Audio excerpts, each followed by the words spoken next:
Morning students and I welcome you in your civics class. और मैं आशा करती हूँ कि आप खुश होंगे, स्वस्थ होंगे और घर पे पढ़ भी रहे होंगे और वीडियो भी ज़रूर देख रहे होंगे। बच्चों, जैसा कि आप सबको पता ही है कि यूनिट टेस्ट यानी आपका फर्स्ट यूनिट टेस्ट जो है वो शुरू होने वाला है और syllabus I have already sent you, मैंने आपको पहले ही भेज दिया है। लेकिन बच्चों, ये ज़रूरी नहीं है कि आपकी एक्सरसाइज के पीछे से ही सारे क्वेश्चंस आएँ या जो क्वेश्चन आंसर मैंने दिया वही आप पढ़कर आए, वही आप सिर्फ पढ़िए। बच्चों, कहीं से भी कुछ भी आ सकता है, इसलिए रीड योर चैप्टर्स। जितनी भी टॉपिक्स हैं चैप्टर्स में आप उसको अच्छी तरीके से पढ़ लीजिएगा, थरली आप चैप्टर को पढ़ लीजिएगा। So all the best for your unit test. Now children, जैसा कि आपको सबको पता है कि हम लोग जो है वो सिविक्स का दूसरा चैप्टर शुरू कर हम लोगों ने किया है, जिसका नाम था संघवाद। इसको इंग्लिश में हम फेडरलिज्म भी कहते हैं।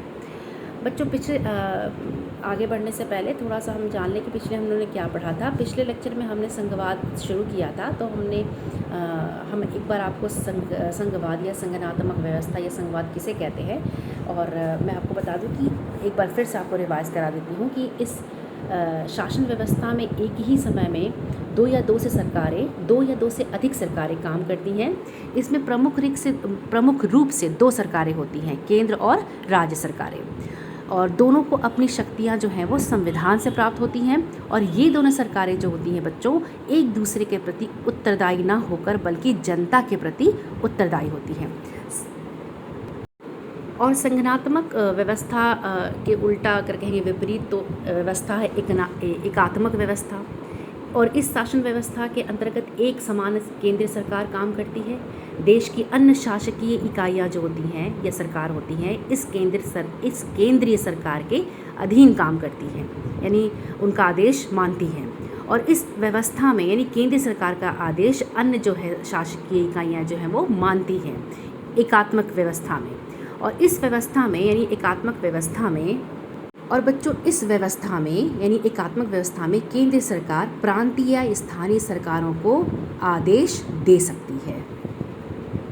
तो हमने जो है ये हमने पिछले लेक्चर में पढ़ा, और पिछले लेक्चर में हमने ये भी पढ़ा था कि संघवाद क्या है और इसकी क्या क्या जो है वो महत्वपूर्ण विशेषताएं क्या है, इस पर भी हमने गौर किया था। अब आज के लेक्चर में बच्चों इसी पार्ट को हम कंटिन्यू करेंगे और आगे का शीर्षक पढ़ेंगे। तो बच्चों, हम आज का जो लेक्चर है आज हम शुरू करेंगे भारत में संघीय व्यवस्था यानी फेडरल सिस्टम इन इंडिया। ये आपका शीर्षक आज है। हमने इससे पहले पढ़ा कि संगठनात्मक व्यवस्था क्या होती है, इसके बारे में हमने पढ़ा और उसकी विशेषताओं के बारे में भी हमने चर्चा किया था। अब बच्चों, आज का शीर्षक है भारत में संघीय व्यवस्था, यानी भारत में ये संघीय व्यवस्था स्थापित कैसे हुई, और जबकि हमको मालूम है कि भारत में संघीय व्यवस्था है, इसी को हम पढ़ेंगे आज।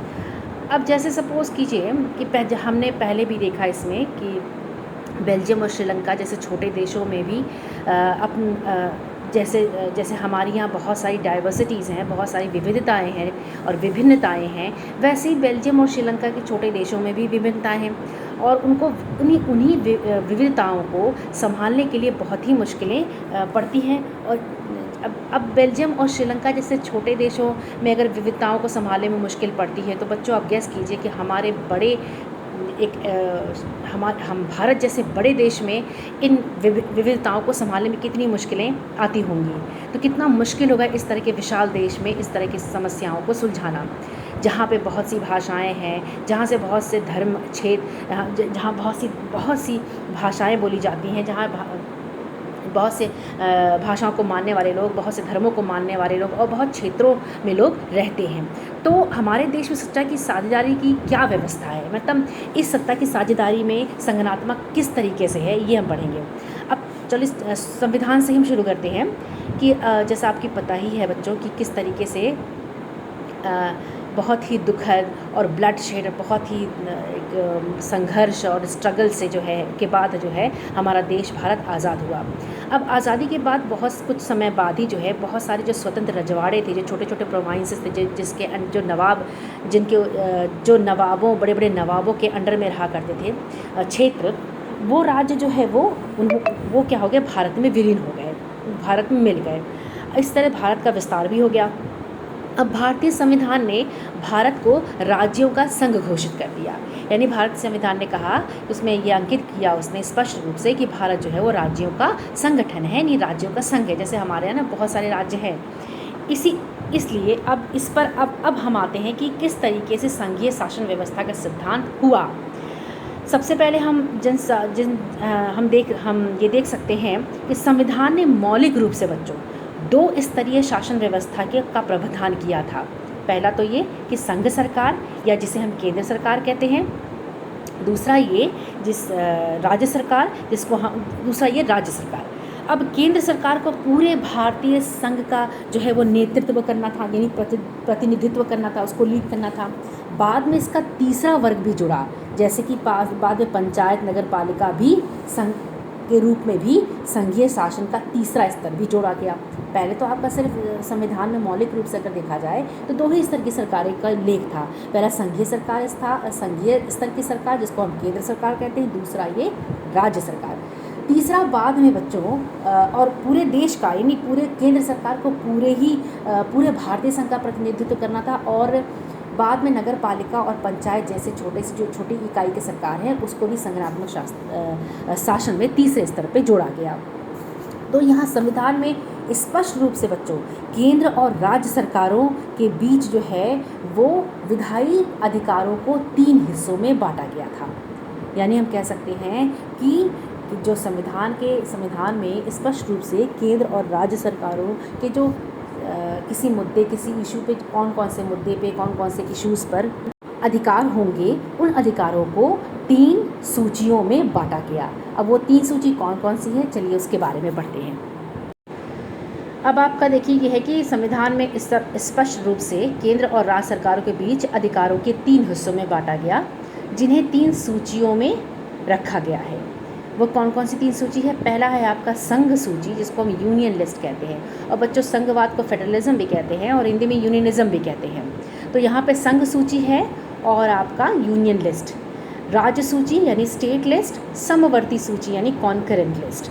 अब यहाँ देखिए आप संघ सूची में कौन से विषय कौन से जो है वो आते हैं अधिकार क्षेत्र।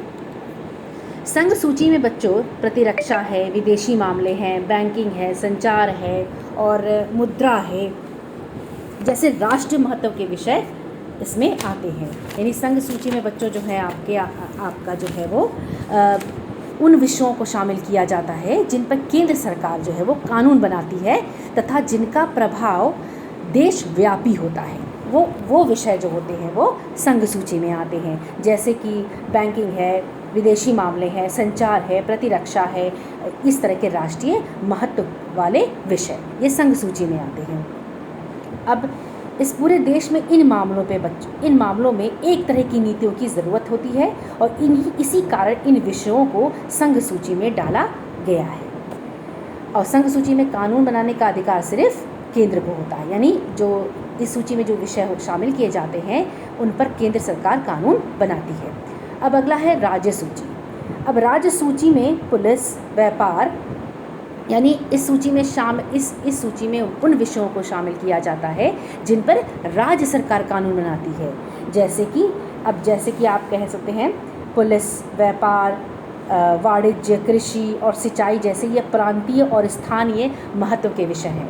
ये जैसे पुलिस है, व्यापार है, वाणिज्य है, कृषि है, सिंचाई है, इस तरह के प्रांतीय और स्थानीय महत्व के विषय ये राज्य सूची में आते हैं। तीसरा आपका है समवर्ती सूची यानी कॉन्करेंट लिस्ट। अब इन सूची में उन विषयों को शामिल किया जाता है जिस पर केंद्र और राज्य दोनों सरकारों को कानून बनाने का अधिकार होता है।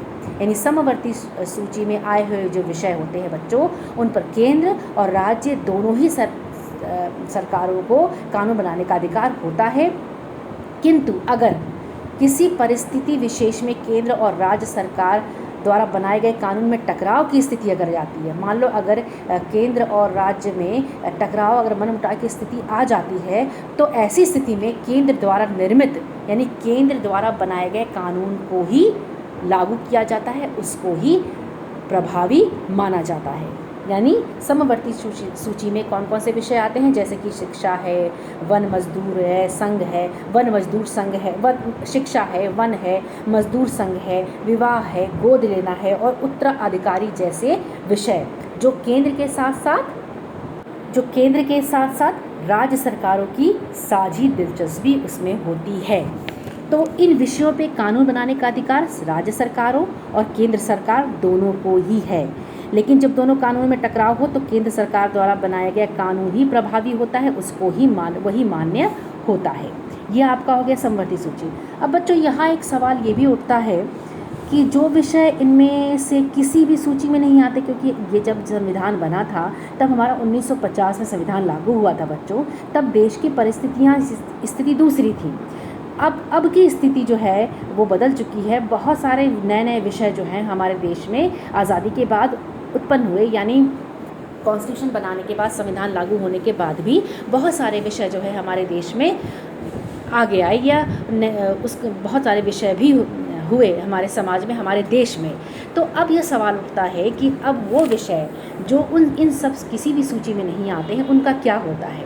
जैसे कि हम मान लें कंप्यूटर सॉफ्टवेयर जैसे विषय, ये किसके क्षेत्र में आते हैं, क्योंकि ये संविधान बनने के बाद आए हैं, तो ये किस क्षेत्र में आएंगे। तो हमारे संविधान के अनुसार बाकी बचे, हमारे संविधान में ये स्पष्ट रूप से दिया हुआ कि बाकी बचे, यानी बाकी बचे में ये वो विषय हैं जो कि तीनों सूचियों में नहीं आते हैं। तो बाकी बचे शीर्षक के अंदर जो है इस तरह के जो है वो विषय आते हैं, और इन विषयों पर ये विषय जो है वो केंद्र सरकार के क्षेत्र में चले जाते हैं, यानी ये इनको हम कहते हैं बाकी बचे विषयों को हम कह सकते हैं कि, यानी बाकी बचे विषय को हम कह सकते हैं अविशिष्ट सूची, जिसको हम कह सकते हैं अविशिष्ट सूची। मैं एक बार फिर रिपीट कर रही हूँ वर्ड, अविशिष्ट सूची।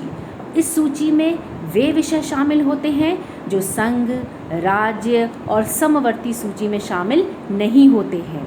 इसमें शामिल विषयों पर कानून बनाने का अधिकार केंद्र सरकार को होता है। तो ये आपकी तीन सूचियाँ और चार, एक तरह से हम कह सकते हैं कि संघ, राज्य और समवर्ती सूची, और चौथी सूची हम उसको मिला सकते हैं अविशिष्ट सूची, यानी बाकी बचे विषय। तो ये आपका हो गया कि किस प्रकार राज्य सरकार और केंद्र और राज्य सरकारों के बीच अधिकारों का किस तरीके से बंटवारा होता है जो इन सूचियों में व्यवस्थित है। तो बच्चों हमने देखा कि सबको साथ लेकर चलने की नीति जो है उसको मानकर बनी अधिकतर बड़ी बड़ी संघीय व्यवस्थाओं में साझी इकाइयों को बराबर अधिकार नहीं मिलते। अब भारतीय संघ के सारे राज्यों को भी बराबर अधिकार नहीं है। जैसे कुछ राज्यों को विशेष दर्जा प्राप्त है, जैसे भारत में जम्मू कश्मीर एकमात्र ऐसा राज्य था बच्चों, अब तो वो राज्य नहीं है, पहले राज्य था कि जिसका अपना संविधान था। जैसे भारत में जम्मू एंड कश्मीर एक ऐसा राज्य था बच्चों जिसका अपना संविधान था, और इस राज्य में संविधान था जो संविधान अनुच्छेद उसे विशेष राज्य का दर्जा प्रदान करता था, जिसे 5 अगस्त 2019 में, यानी 5 अगस्त 2019 से पहले संविधान के अनुच्छेद के अनुसार जम्मू कश्मीर को विशेष राज्य का दर्जा प्राप्त था। लेकिन 5 अगस्त 2019 यानी 5 अगस्त 2019 यानी 5 अगस्त 2019 में संसद में विधेयक बिल के माध्यम से इसे हटा दिया गया। इस प्रकार जम्मू एंड कश्मीर वर्तमान में, यानी जम्मू एंड कश्मीर आज के दौर में 2 केंद्र शासित क्षेत्र में आ गया, जैसे जम्मू एंड कश्मीर एवं लद्दाख में विभाजित हो गया। यानी 5 अगस्त ये स्थिति कब पैदा हुई? 5 अगस्त 2019 के एक विधेयक बिल के पारित होने के बाद इसको विशेष राज्य का दर्जा समाप्त कर दिया गया और 2 केंद्र शासित क्षेत्रों में जम्मू एंड कश्मीर एवं लद्दाख में विभाजित ये हो गया। तो इस तरीके से ऐसे बहुत सारे राज्य थे जिनको विशेष दर्जा प्राप्त था। अब यहाँ देखो इसमें क्या था ना बच्चों, जिनको विशेष दर्जा प्राप्त है उन राज्य में विधानसभा की अनुमति के बगैर भारतीय संविधान के कई प्रावधानों को लागू नहीं किया जाता। इस तरह के राज्यों के स्थायी निवासियों के अतिरिक्त कोई भी भारतीय नागरिक यहाँ ज़मीन या मकान नहीं खरीद सकता है। असल में भारत के कई अन्य प्रदेशों के लिए भी कुछ ऐसे ही विशेष प्रावधान किए गए हैं। जिनको विशेष दर्जा प्राप्त है उनके लिए ये सिचुएशन है कि कोई भी वहाँ की जैसे कोई भी स्थायी निवासियों के अतिरिक्त वहाँ कोई भी ज़मीन या मकान नहीं खरीद सकता है जिनको विशेष दर्जा प्राप्त है। अब भारतीय संघ की कई ऐसी छोटी छोटी इकाइयाँ हैं बच्चों जिनको बहुत ही कम अधिकार हैं। ये वैसे छोटे इलाके हैं जो अपने आकार के चलते जो है वो स्वतंत्र प्रांत नहीं बन सकते हैं, जिनको हम यूनियन टेरिटरी कहते हैं। यानी भारत में केंद्र शासित प्रदेश ऐसे हैं जो अपने आकार की वजह से जो अपने आकार की वजह से ये स्वतंत्र प्रांत नहीं कहलाए, जिनको हम यूनियन टेरिटरीज़ कहते हैं। अब इन्हें किसी मौजूदा प्रांत में तो विलीन करना ही संभव नहीं है। अब जैसे कि चंडीगढ़ है, लक्षद्वीप है या अंडमान निकोबार है, दिल्ली है, इस जैसे इलाके बच्चों इसी कोटि में आते हैं। ये यूनियन टेरिटरीज़ में आते हैं जो अपने आकार के चलते जो स्वतंत्र प्रांत नहीं बन सके हैं और इन्हें केंद्र शासित प्रदेश कहा जाता है। अब इन क्षेत्रों को राज्य वाले अधिकार नहीं हैं।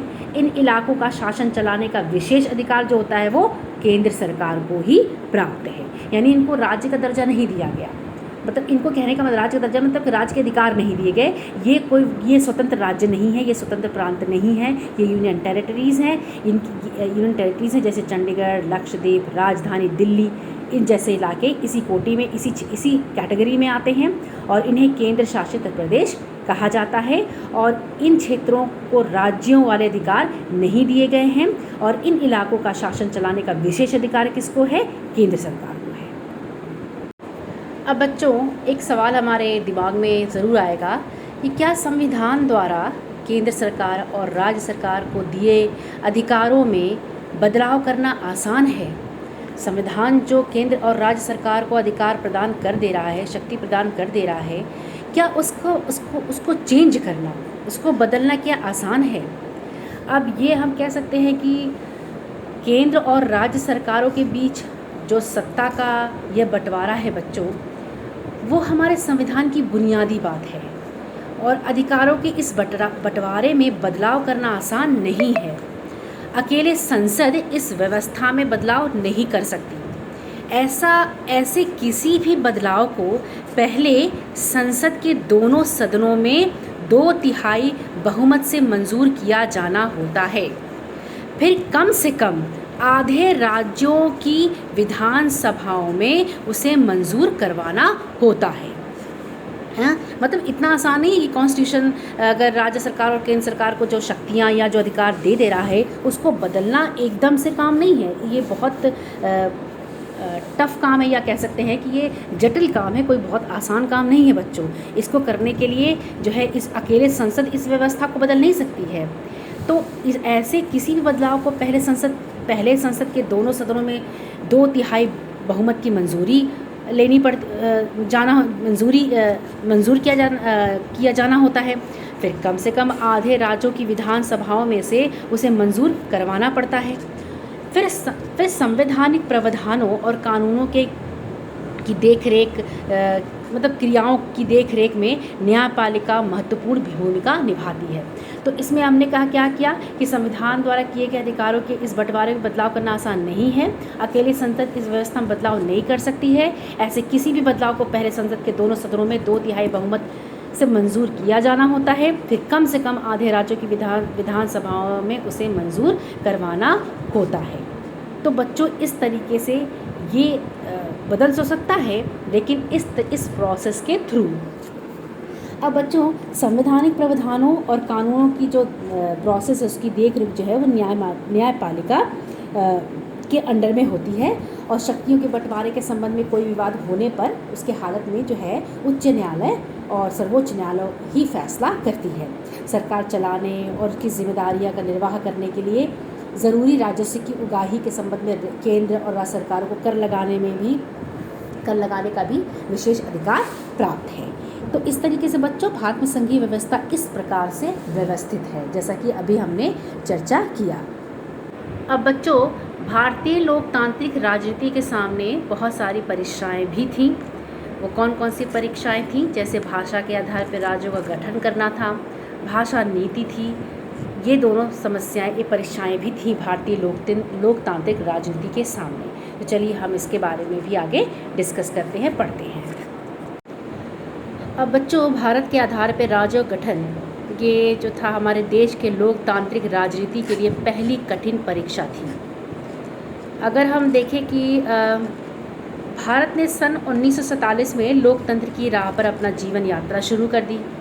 उस वक्त से लेकर सन 2021 तक अगर आप राजनीतिक मानचित्र को देखेंगे तो आप देखेंगे इस समय में देश में बहुत सारे बदलाव हुए हैं। और ऐसे बहुत सारे बदलाव हुए हैं, उसको देखकर आप आश्चर्यचकित भी हो जाएंगे। तो बहुत सारे नए नए प्रांत भी बनाए गए, बहुत सारे नए नए राज्य भी बनाए गए हैं, बहुत सारे प्रांतों का गठन हुआ है, बहुत सारे नए नए राज्यों का भी गठन हुआ है। कई प्रांतों की सीमाएं, क्षेत्र और नाम भी बदल दिए गए हैं। तो नए राज्यों को बनाने के लिए 1950 के दशक में बच्चों भारत के कई पुराने राज्यों की सीमाएं भी बदली गईं। ऐसा यह सुनिश्चित करने के लिए किया गया, ये सुनिश्चित करने के लिए किया गया कि एक भाषा बोलने वाले लोग एक राज्य में ही आ जाएं। इसके बाद कुछ अन्य राज्यों का गठन भाषा के आधार पर नहीं बल्कि संस्कृति, भूगोल अथवा जातीय यानी एथनिसिटी, जैसे एथनिक जाति बनावट की विभिन्नताओं के आधार पर भी किया गया। जैसे इनमें नागालैंड है, उत्तराखंड है और झारखंड जैसे राज्य शामिल हैं। मैं आपको फिर से रिपीट कर देती हूँ बच्चों कि नए राज्यों को बनाने के लिए 1950 के दशक में भारत के कई पुरानी राज्यों की सीमाएं बदल दी गई। और ऐसा किस लिए किया गया? ताकि एक भाषा बोलने वाले लोग जो है एक राज्य में ही आ जाएं। इसके बाद बच्चों कुछ ऐसे राज्यों का गठन भी किया गया जो भाषा के आधार पर ही नहीं बल्कि संस्कृति, भूगोल अथवा एथनिक बनावट यानी एथनिक कॉम्पोजिशन यानी जातीय बनावट के आधार पर भी किया गया। जैसे नागालैंड है, उत्तराखंड है, झारखंड है, इस तरह के राज्य इसमें शामिल हैं। जब एक भाषा बच्चों जैसे आपका कह सकते हैं कि जैसे आपका है कि जब एक भाषा के आधार पर राज्यों की गठन की बात उठी तो बहुत सारे राष्ट्रीय नेताओं को डर था कि इससे देश कहीं टूट ना जाए, कहीं देश की अखंडता या एकता खराब ना हो जाए। तो केंद्र सरकार ने इसी के चलते इस समस्या को सुलझाने के लिए इस पर भी उन्होंने विचार विमर्श किया और बड़ी ही समझदारी से उन्होंने राज्यों का पुनर्गठन का काम जो है वो कुछ समय तक टाल दिया। पर लेकिन बच्चों, भाषावार राज्य बनाने से देश ज़्यादा एकीकृत और मजबूत हुआ और इससे प्रशासन भी पहले की अपेक्षा कहीं ज़्यादा सुविधाजनक हो गया है। यानी बहुत सारे नेताओं को लगा कि भाई इस तरह से अगर भाषा के आधार पर राज्यों का बंटवारा हो गया तो कहीं देश टूट ना जाए। तो केंद्र सरकार ने क्या किया कि इसी के चलते राज्यों का जो पुनर्गठन का काम हो रहा था कुछ देर तक उन्होंने टाल दिया। लेकिन अनुभव से ये कहा जा सकता है कि भाषावार राज्य बनाने से देश ज़्यादा एकीकृत यानी यूनिफाइड हुआ और बहुत ज़्यादा स्ट्रॉन्ग यानी मजबूत हुआ और इससे प्रशासन भी पहले की अपेक्षा बहुत ज़्यादा कंफर्टेबल हो गया या सुविधाजनक हो गया। तो ये था भाषा के आधार पर राज्यों का गठन। अब बच्चों, भारतीय लोकतांत्रिक राजनीति के सामने दूसरी परीक्षा जो है वो भाषा नीति को लेकर हुई।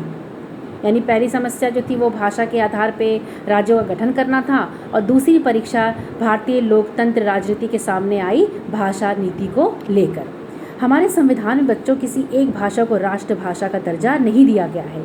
हिंदी को राजभाषा माना गया पर हिंदी सिर्फ 40% यानी 40% यानी लगभग 40% लगभग भारतीयों की मातृभाषा है। इसलिए अन्य भाषाओं के संरक्षण के अनेक दूसरे उपाय भी किए गए संविधान में। ठीक है, अब जैसे 40% भारतीयों की ही मातृभाषा है तो संविधान में हिंदी के अलावा अन्य 21 भाषाओं को भी अनुसूचित भाषा का दर्जा दिया गया है। अब इसमें क्या है कि केंद्र सरकार के किसी पद का उम्मीदवार इनमें से किसी भी भाषा में परीक्षा दे सकता है, बशर्ते उम्मीदवार इसको विकल्प के रूप में चुने। अब राज्यों को भी अपनी राजभाषाएं हैं, मतलब राज्यों की भी अपनी राजभाषाएं हैं, तो राज्यों का अपना अधिकांश काम अपनी राजभाषा में ही होता है ना बच्चों। तो ये आपकी ये भाषा नीति थी। ये भी एक कठिन, एक जटिल परीक्षा थी भारतीय लोकतांत्रिक राजनीति के सामने, लोकतांत्रिक के सामने एक ये अलग परीक्षा थी कि अब किस तरीके से इसमें सत्ता का बंटवारा किया जाए भाषा नीति के आधार पर। अब बच्चों, संविधान के अनुसार सरकारी कामकाज का जो सरकारी कामकाज की जो भाषा के तौर पे अंग्रेज़ी का प्रयोग 1965 में बंद हो जाना चाहिए था, पर अनेक ऐसे गैर हिंदी भाषाई प्रदेशों ने, जहाँ पे हिंदी नहीं बोली जाती है, वहाँ के प्रदेशों ने मांग की कि अंग्रेज़ी का प्रयोग जो है वो जारी रखा जाए, कंटिन्यू किया जाए। जैसे कि तमिलनाडु में ये गैर हिंदी भाषाई राज्य है, तो तमिलनाडु में क्या हुआ, इस मांग ने तो बहुत उग्र रूप ले लिया, बहुत तेज़ी से इस मांग की मांग होने लगी कि अंग्रेज़ी को भी जो है वो प्रयोग होना चाहिए। अब केंद्र सरकार ने मजबूर होकर, केंद्र सरकार ने जब इस चीज़ को देखा, समझा, परखा, तो उन्होंने हिंदी के साथ साथ अंग्रेज़ी को भी राजकीय कामों में प्रयोग की अनुमति देकर इस विवाद को सुलझा दिया। अब अनेक लोगों का मानना था कि इस समाधान से अंग्रेज़ी भाषा जो है वो अंग्रेज़ी भाषा जो लोग हैं या प्रांत उनको बहुत लाभ पहुंचेगा। अब राजभाषा के रूप में हिंदी को बढ़ावा देने की बात भारत सरकार की नीति बनी हुई है, पर बढ़ावा देने का मतलब ये नहीं है कि केंद्र सरकार उन राज्यों पर भी हिंदी थोप सकती है जहां लोग कोई और भाषा बोलते हैं। यानी राजभाषा देने में जो है वो केंद्र सरकार जो है वो कोशिश कर रही है, लेकिन इसका ये मतलब नहीं है कि हिंदी को राजभाषा घोषित होने के बाद जो है केंद्र सरकार जो है उन राज्यों पे हिंदी की भाषा को थोपेगी जहाँ पर उनकी अपनी भाषा बोली जाती है। अब भारतीय राजनेताओं ने इस मामले में बहुत ही लचीला रुख अपनाया है बच्चों। इसीलिए हमारे यहाँ बच्चों श्रीलंका के जैसे स्थिति नहीं हुई। श्रीलंका में क्या हुआ था कि वहाँ पे स्थिति बिगड़ गई थी और गृह युद्ध में बदल गया था। उस तरह की स्थिति हमारे देश में नहीं हुई, क्योंकि हमारे देश के राजनेताओं ने बहुत ही फ्लेक्सिबल कैरेक्टर यानी बहुत ही फ्लेक्सिबल रोल अदा किया, बहुत ही लचीलापन दिखाया और बड़े ही समझदारी से इस समस्या का समाधान निकाला। तो ये है भाषा लैंग्वेज पॉलिसी बच्चों, यानी भाषा नीति के आधार पर किस तरह से भारत में संघीय व्यवस्था स्थापित हुई और किस तरीके से सत्ता का बंटवारा हुआ और भारतीय लोकतांत्रिक जो राजनीति है यानी भारतीय लोकतंत्र जो है वो सुचारू रूप से चल रहा है। तो बच्चों हम अब यहीं बंद करते हैं और अगले लेक्चर में जो है अगला शीर्षक जो है हम उसको डिस्कस करेंगे। So all the best for your unit test. आप अच्छे से चैप्टर्स को पढ़ लीजिएगा, पार्ट को अच्छे से पढ़िएगा बच्चों, वीडियो ज़रूर देखिएगा और थरली पार्ट को पढ़िएगा पूरी अच्छी तरीके से। So take care of yourself, your family, good bye.